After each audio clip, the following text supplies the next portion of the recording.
নমস্কার, আমি রাজ। আপনারা দেখছেন খবর 24 ঘন্টা। गाड़ी अयोध्या धाम से बेलूर माठ घूमने के लिए आया हूँ यहाँ की देव।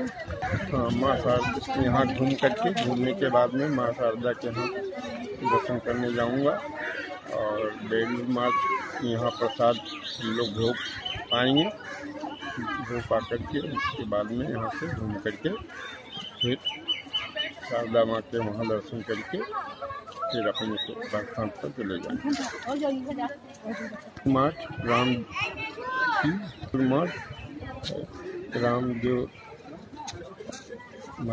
घूमने आए हैं यहाँ पर घूम करके यहाँ प्रसाद खा करके फिर माँ शारदा के यहाँ दर्शन करने।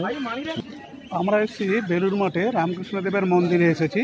রামকৃষ্ণদেবের মন্দিরেতে মহারাজজির এখানে দর্শন করে অযোধ্যার মহারাজকে নিয়ে আমরা ঘুরছি এবং অযোধ্যার মহারাজকে নিয়ে প্রসাদ পাবো। প্রসাদ পাওয়ার পরে আবার মা শারদার ওখানে দর্শনে যাব। জয় রামকৃষ্ণ।